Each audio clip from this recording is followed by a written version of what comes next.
आप सभी का सहयोग समाचार के एक और निध में हम स्वागत करते हैं। हर दिन के भांति आज भी हम अपने एक सुविचार से स्टार्ट करेंगे। उस सुविचार कुछ इस प्रकार है। स्कूल के एग्ज़ाम में हमें पहले लर्निंग होती है, मतलब स्कूल के एग्ज़ाम के पहले हम लर्निंग लेते हैं, उसके बाद हम एग्ज़ाम देते हैं। लेकिन जब बात हमारे लाइफ की आती है, पहले ही हमारा टेस्ट हो जाता है और टेस्ट के बाद हम उस टेस्ट से होते हैं। तो ये जो पूरी सुविचार कह लीजिए या पूरा जो स्टेटमेंट था, उससे हम यही बताना चाहते हैं या सीख सकते हैं कि जब हम स्कूल लाइफ में रहते हैं तो वहाँ चीज़ें हमें बनी बनाई मिलती है, या पहले से हमें बता दिया जाता है कि इस एग्ज़ाम में इतने क्वेश्चंस आएंगे और आपको इन क्वेश्चंस के आंसर इस प्रकार देने हैं। लेकिन जब हम स्कूल से बाहर आते हैं, कॉलेज लाइफ में आते हैं, then we start doing job and then we start making our own family, तो उस टाइम पे क्या होता है कि आप चीज़ें आपके अपने तरीके से नहीं होती और आपको पता भी नहीं होता। आपके पास बहुत बड़ी जो होती है अनसर्टेनिटी, वो आपको चीज़ें काफ़ी सारी दिक्कतें फेस करनी पड़ जाती है। तो मतलब बेसिकली जो हमारा एक नेचर बन जाता है स्कूल टाइम में कि एग्ज़ाम से पहले हमें पढ़ लेना है और then we have to do exam. But life हमें अचानक से हमेशा टेस्ट लेता है और एग्ज़ाम करता है हमारे सामने, और वो एग्ज़ाम और टेस्ट हमें उस एग्ज़ाम के परिणाम को बाद में उस परिणाम से सिखाता है कि क्या किस तरीके से आपने उस प्रॉब्लम को या उस चैलेंज को झेला और आपके उस प्रॉब्लम या टेस्ट में कितने नंबर आए। नंबर इन द सेंस आपने उसको कितने अच्छे तरीके से टैकल किया और उसके बाद आपके नेचर में, आपके पर्सनैलिटी में क्या डेवलपमेंट आई। ये पूरा जो स्टेटमेंट है वो यही कहना चाहता है कि लाइफ की जो लेसन्स हैं वो आपके रेगुलर बेसिस पे प्रॉब्लम्स होती है, ना कि स्कूल के तरीके से कि आपको पहले एक सिलेबस दे दिया जाता है, then test should be based on the syllabus. ये स्कूल का नेचर था, लेकिन लाइफ का नेचर पूरी तरीके से उससे डिफरेंस है। इससे हम आगे बढ़ते हुए अपना पहला एडिटोरियल और इम्पॉर्टेंट डे दोनों को साथ में डिस्कस करेंगे। क्यों? क्योंकि आज है वर्ल्ड फिशरी डे। हमारे देश में जब हम बात करते हैं फ़िशिंग की या एक्वाकल्चर की, तो हमारा देश बहुत बड़े स्तर पे border coastal line border share करता है समुद्र से, जिसमें करीब 9 स्टेट और एक यूनियन टेरिटरी और 2 यूनियन टेरिटरी और अंडमान निकोबार और एक हमारा लक्षद्वीप। तो इतना बड़ा एरिया हमारे देश का जो कि समुद्र में, मतलब समुद्र से डायरेक्टली या इनडायरेक्टली लिंक्ड है। तो उससे कारण क्या होता है कि हमारी जो ब्लू इकॉनमी है हमारे लिए बहुत इंपॉर्टेंट मायने रखता है। और अगर जो हम बात करें ब्लू इकॉनमी ना सिर्फ कोस्टल लाइन एरियाज़ की, बल्कि हम बात करेंगे मेन लैंड इंडिया की, जहाँ से समुद्र नहीं सिचुएटेड है, वहाँ भी फ़िशिंग बहुत इंपॉर्टेंट पार्ट है। जैसे हम बात करें नॉर्थ ईस्ट की, नॉर्थ ईस्ट में एक यूनिक कल्चर है, वहाँ के एक स्पेशल जनजाति के द्वारा किया जाता है कि धान की खेती में ही धान की खेती में पानी के उपयोग बहुत ज़्यादा होता है, पूरे खेत में पानी भरा हुआ रहता है। तो उन लोग उसी खेती में क्या करते हैं कि मछली पालन भी करते हैं। तो दोनों साथ में पैरेलली होता है। इससे क्या पता चलता है, ये यूनिक जो सिस्टम है, इससे हमारा फ़िशिंग कल्चर का बताता है कि कितनी बड़ी लेगेसी है हमारी फ़िशिंग कल्चर की। तो एक्वा कल्चर, फ़िशिंग कल्चर, तो ये जो वर्ल्ड फिशरीज़ डे है उसमें पूरी तरीके से ब्लू इकॉनमी पे फोकस दिया गया है कि समुद्र में जो जीव जंतु रहते हैं, जिससे किसी तरीके से डायरेक्टली इनडायरेक्टली हम इकॉनमी के बेसिस पे लिंक्ड हैं। जैसे हम देखें मिथिला का जो कल्चर है या वेस्ट बंगाल का जो कल्चर है, वो फ़िशिंग से बहुत लिंक्ड है। वहाँ के ब्राह्मण, यहाँ तक कि वहाँ के पूजा पाठ में भी काफ़ी सारे ऐसे, टोटली पूजा में नहीं, काफ़ी सारे ऐसे रिचुअल्स होते हैं जहाँ पे फ़िश को चढ़ाया जाता है जब भेंट या जब प्रसाद होती है। तो ये उनका कल्चर दिखाता है कि कितना बड़ा बॉन्ड है फ़िशिंग से उनका। और ये हमें बताता है कि इंडिया में ब्लू इकॉनमी कितनी इंपॉर्टेंट है। इसीलिए हमारे देश में प्रधानमंत्री के द्वारा PM मत्स्य संपदा योजना लाया गया था। ये बहुत इंपॉर्टेंट योजना है। इससे आपको समझ में आ रहा होगा इसके नाम से ही कि मत्स्य मतलब मछली होती है संस्कृत में। तो मछली पालन जो है उसमें जो जितने भी हमारे फार्मर्स या फिशरमैन हैं, उनको अपने सेल्फ डिपेंडेंट किया जाए पहली बात तो। क्योंकि जो वो जब एक्वा कल्चर करते हैं उस दौरान क्या होता है कि उनको अपने फ़िश का मछलियों का सही दाम नहीं मिल पाता जब मार्केट में ले जाते हैं। फिर जो चीज़ें उनको पता होनी चाहिए, जैसे पानी में क्या प्रॉब्लम्स हैं या किस तरीके की उनको भोजन देना है, ये सब जो लिमिटेशन, लैक ऑफ नॉलेज होता है, उसके कारण हमारे जो मत्स्य पालन जो हमारे किसान करते हैं, मछली पालन, उसमें बहुत ज़्यादा गिरावट आ रही है या प्रॉब्लम झेलनी पड़ती है उनको। इससे बचाने के लिए ये योजना लाया गया है और इस योजना के द्वारा जो हमारे देश की बहुत बड़ी कोस्टल लाइन है, करीब शायद अप्रॉक्सीमेटली हम कहा जाए तो 10,000 किलोमीटर के आसपास हमारा पूरे देश में, या 15,000 किलोमीटर के आसपास कोस्टल लाइन शेयर करते हैं हम। तो इतनी बड़ी कोस्टल लाइन होने के साथ हमारी एक रिस्पॉन्सिबिलिटी आती है और हमारा एक बहुत बड़ा इम्पॉर्टेंट लिंक हो जाता है समुद्र से कि किस तरीके से उस जल को या उस समुद्र को हम अपनी इकॉनमी को बढ़ाने में उपयोग कर सकते हैं। इसीलिए इसका नाम दिया गया ब्लू इकॉनमी या ब्लू रिवॉल्यूशन, आप इससे रिलेट कर पाएँ। और अगर जो मैं बात करूँ और इसमें इंडिया वर्ल्ड लेवल पे श्रिम्प, जिसे हम हिंदी में झींगा कहते हैं, झींगा मछली कहा जाता है, काफ़ी सारे अलग अलग जगह में लोकली इसको अलग अलग तरीके से, कहीं झिंगूर, कहीं और कुछ भी ऐसा अलग अलग नामों से जाना जाता है। तो पूरे वर्ल्ड में सबसे बड़ा इंडिया झींगा का एक्सपोर्टर है, जिसको इंग्लिश में श्रिम्प कहते हैं। तो इसको एक्सपोर्ट करने के साथ हमारी गवर्नमेंट, हमारा पॉलिसी इस तरीके से बनाना चाह रहा है इंडिया को कि इंडिया ना कि श्रिम्प का, बाकी और भी जैसे हमारी स्पेशल फिशेज हैं जो हमारी रीजनल फ़िश हैं, जैसे बिहार में गरई पाया जाता है जो वहाँ के स्पेशल रीजनल फ़िश हैं, और बहुत सारे ऐसे कैट फ़िश हैं, और बहुत सारे ऐसे फ़िश हैं जो बिहार और अलग अलग क्षेत्र, बंगाल में पाया जा रहा है, या आपका कह लें कि महाराष्ट्र के एरियाज़ में अलग, नॉर्थ ईस्ट में अलग मछलियाँ पाई जा रही है। तो इसको हम ना कि नेशनल मार्केट बल्कि इंटरनेशनल मार्केट तक पहुँचाएँ, और हमारे जो किसान हैं जो मत्स्य पालन कर रहे हैं उनको सही दाम, सही रिकॉग्नाइजेशन और इंडिया को एक ब्लू इकॉनमी के तौर पे बहुत लीडिंग फैक्टर मिले। तो इसमें पूरी एडिटोरियल में यही बताया गया कि फिशरीज़ इतनी इंपॉर्टेंट है हमारे देश के लिए कि इसके लिए स्पेशल एक डिपार्टमेंट बनाया गया, उसका नाम है डिपार्टमेंट ऑफ फिशरीज़, जो कि देखता है, मैनेज करता है, यहाँ तक कि रिसर्च करता है कि क्या प्रॉब्लम्स फिशरमैन को आ रही हैं, क्या क्या प्रॉब्लम समुद्र में है। अगर हम अभी तक हमने बात किया फ़िशिंग और फिशरमैन से रिलेटेड, लेकिन अब बात करते हैं समुद्र। अभी हम जान रहे हैं कि ग्लेशियर तेज़ी से पिघलने के कारण समुद्र का जो लेवल है बहुत ज़्यादा बढ़ रहा है, और लेवल बढ़ रहा है तो एक तरीके से एक देखा जाए दूसरे एस्पेक्ट में तो ये तो अच्छी बात हो गई मछलियों के लिए, लेकिन ये अच्छी बात नहीं है। सबसे बड़ी जो रीज़न है, पानी तो बढ़ रहा है लेकिन पानी में जो गंदगी है, एयर वाटर पोल्यूशन, जो वो भी बहुत बड़े एक्सट्रीम लेवल पे है। जैसे जो सबसे बड़ा जो नदियों का एंड होता है वो समुद्र में होता है। जितनी प्लास्टिक हो गई, जितने हमारे डिस्कार्ड चीज़ें हो गई, वेस्ट हो गई, चाहे आप गंगा का एग्जांपल ले लें, यमुना का एग्जांपल ले लें, वो सारी चीज़ें सीधा आपको सुंदर डेल्टा से होते हुए समुद्र में गिरती हैं, और समुद्र उसके कारण मरीन लाइफ पूरा मर रहा है।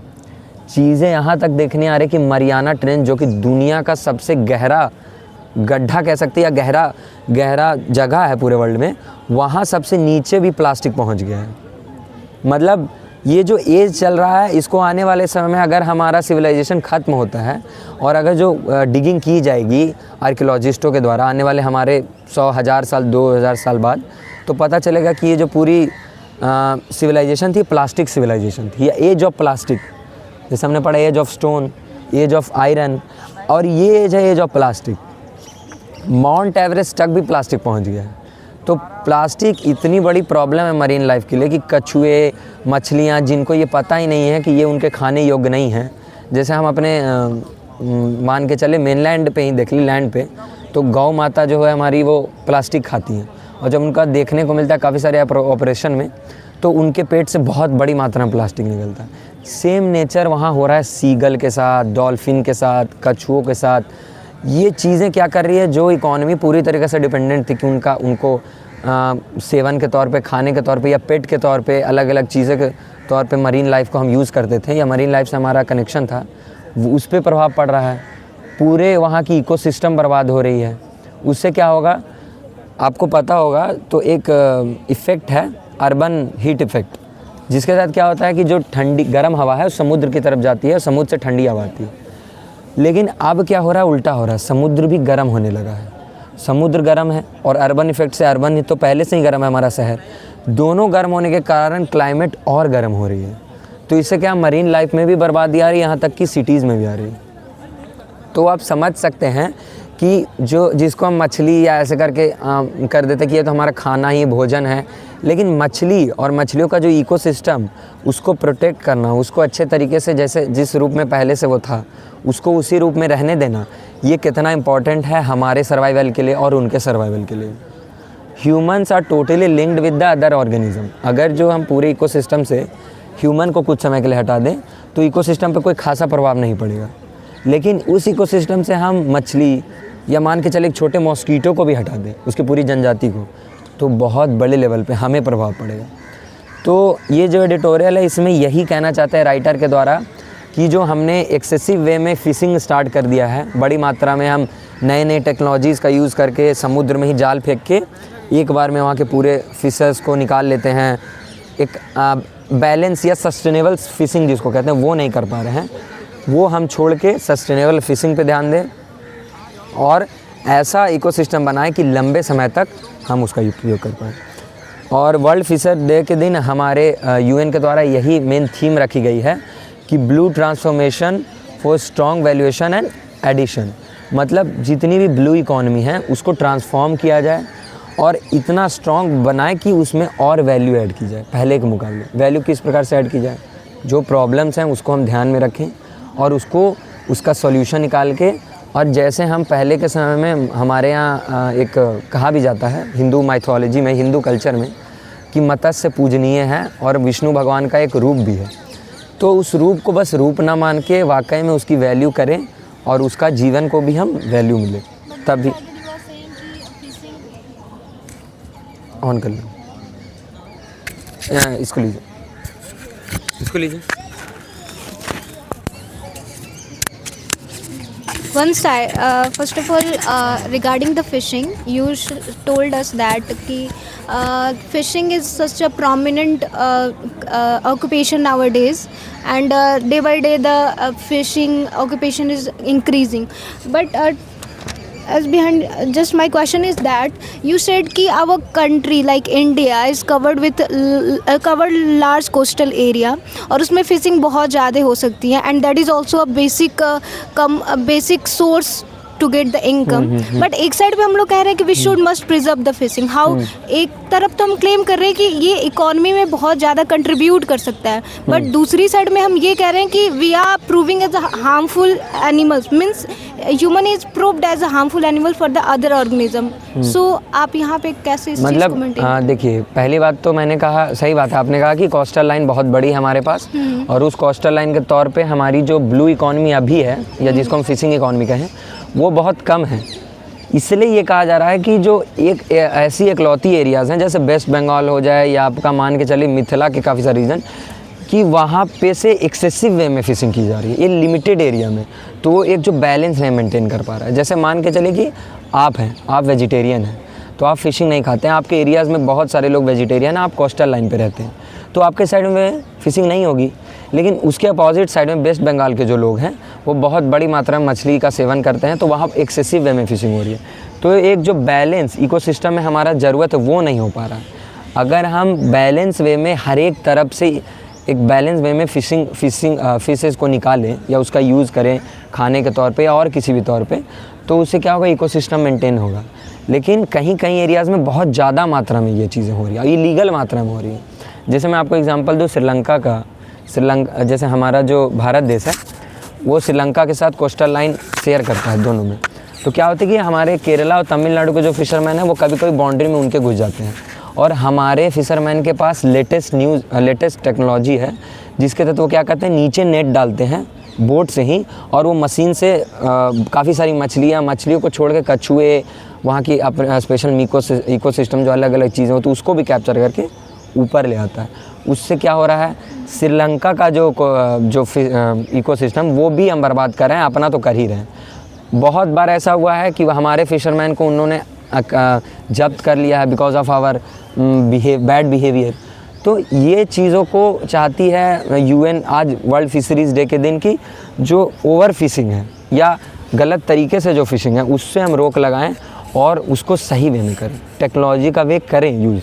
लेकिन ऐसा नहीं कि जैसे साइंस हमेशा कहा जाता है कि साइंस अभिशाप है या वरदान, तो वरदान के तौर पे हम टेक्नोलॉजी का यूज़ करें, ना कि अभिशाप के तौर पे। ये है बेसिस यूएनओ के द्वारा कि बैलेंस क्रिएट हो। हाँ, आपने सही कहा, हमारी यूज़ और बढ़ेगी, लेकिन उससे ये भी है कि हम, जैसे आप एक बार जब पैडी कल्टीवेशन करती हैं तो कुछ समय के लिए आप खेत को शांत छोड़ देती हैं उर्वरकता के लिए, लेकिन हम लोग समुद्र को भी शांत छोड़ ही नहीं रहे। इंटेंसली हर एक दिन फिशिंग हो चल रही है।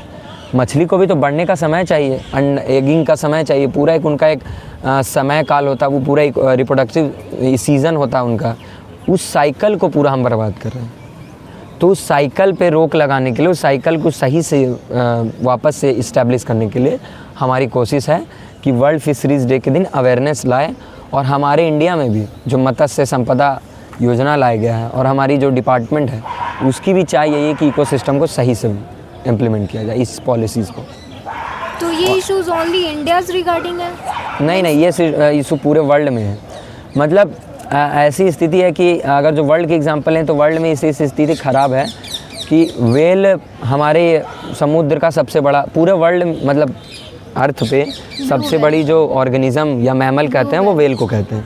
तो वेल की जो किलिंग ऑफ वेल ये बैंड है पूरे वर्ल्ड में, लेकिन जापान और काफ़ी सारे ऐसे कंट्रीज़ हैं जो अभी भी वेल को मार रहे हैं। क्यों? क्योंकि वेल में ऐसा एक लिक्विड होता है जो शायद उसकी आंसू होती है या उसके ब्रेन में ऐसा होता है न्यूरोसाइंस, जो कि एजिंग को स्लो करता है, ऐसा कहा जाता है रिसर्च में। तो उस लालच के तौर पे हमें अपना उम्र घटाने के लिए या उम्र को रोकने के लिए आदमी किसी भी हद तक जा रही है। तो वर्ल्ड लेवल पे भी बड़ी प्रॉब्लम्स हैं। हम तो इंडिया में हमारे ब्लू वेल या वेल उतने बड़े लेवल पे नहीं पाया जाता, लेकिन आप पैसिफिक ओशन की बात करें या ये नॉर्थ अटलांटिक ओशन की बात करें, ये सब एरियाज़ में वेल पाई जाती हैं। इनका जो किलिंग है वो बड़े लेवल पे हो रहा है इलीगल तौर पे। तो इसको रोकना ही मेन मोटिव है आज के दिन के अवेयरनेस के तौर पे, थीम के तौर पे, यही है। और किसी का कोई सवाल तो फिर हम आगे अपने नेक्स्ट आर्टिकल की ओर बढ़ें। नेक्स्ट आर्टिकल है एक ऐसे मार्शल आर्ट के तरफ की, जैसे आपने सुना होगा कि कलरीपयट्टू आपने सुना होगा, विद्युत जामवाल जो कमांडो मूवी आपने शायद देखा होगा काफ़ी सारे लोग, और जानते भी होंगे कि फ़िटनेस के तौर पे विद्युत जामवाल को काफ़ी एक ऐसा हीरो के तौर पे देखा जाता है कि पूरे बॉलीवुड में one of the most fittest and कह सकते हैं जिमनास्ट हीरो के तौर पे उनको माना जाता है पूरे बॉलीवुड इंडस्ट्री में और पूरे इंडिया में। तो वो उनके द्वारा एक बात कही गई थी कि कलरीपयट्टू इज़ माई सोल, या उनको एक ऐसी कलरीपयट्टू जो है उनको एक मतलब उनके सोल से जोड़ने का काम किया। कलरीपयट्टू केरला और तमिलनाडु के क्षेत्र में ऐसा मार्शल आर्ट है जिसमें कह सकते हैं कि हमारे बॉडी से हम अपने डिफेंस को जोड़ते हैं। जैसे योग में क्या करता है, योग का सीधा यही मतलब होता है योगा का कि सोल से बॉडी को जोड़ा जाए, लिंक किया जाए।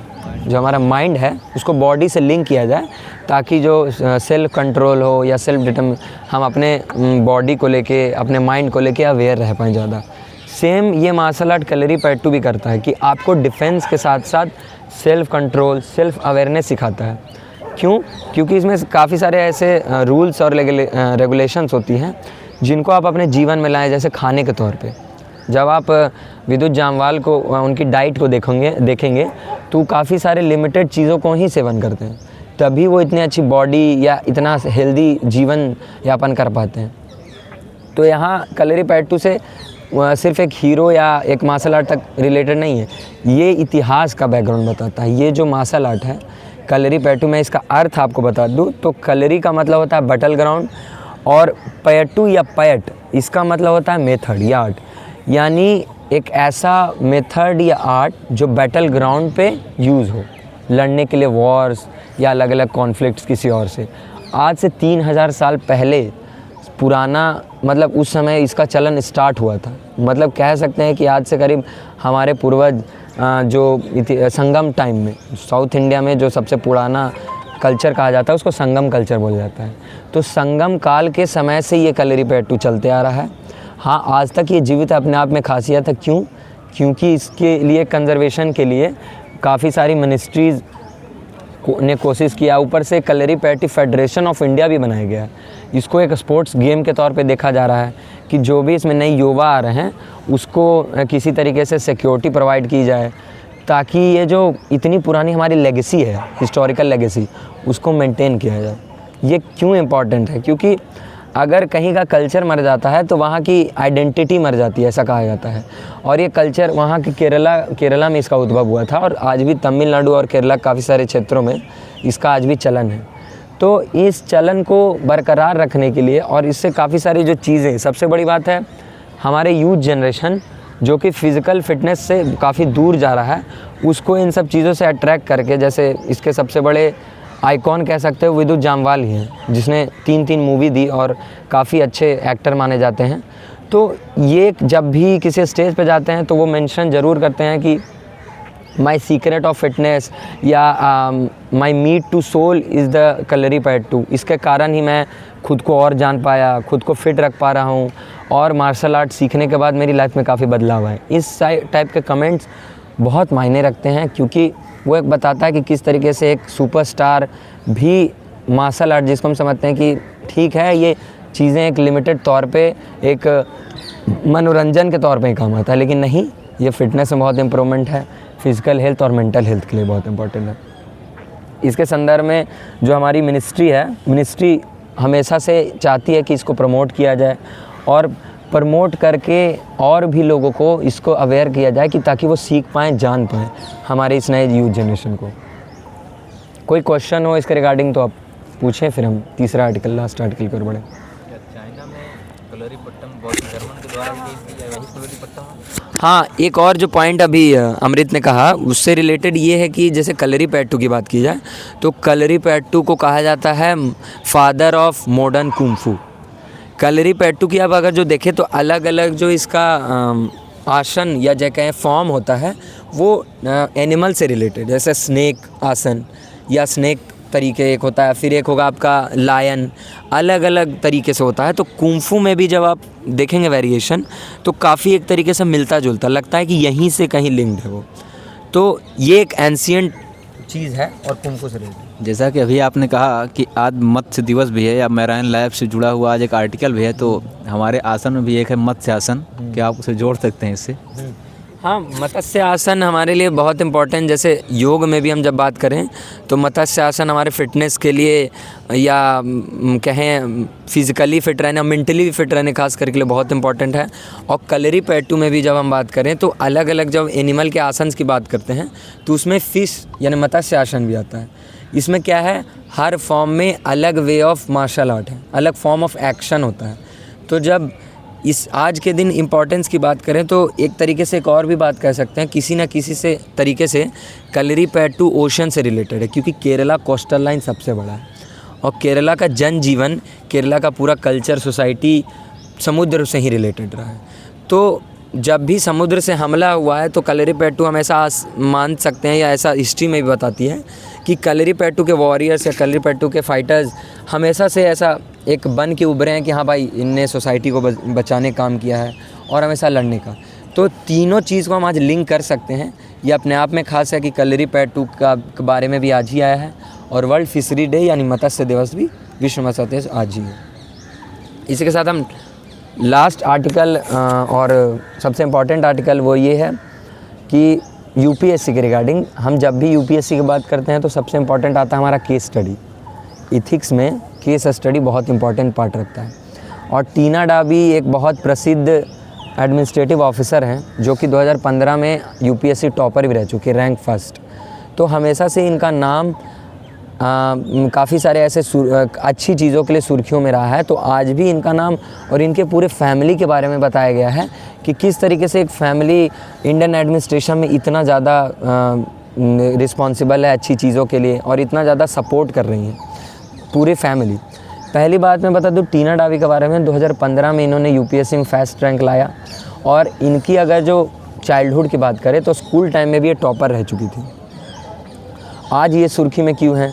क्योंकि हाल ही में राष्ट्रपति के द्वारा नेशनल वाटर अवार्ड दिया गया, उसमें इनको भी शामिल किया गया। क्यों?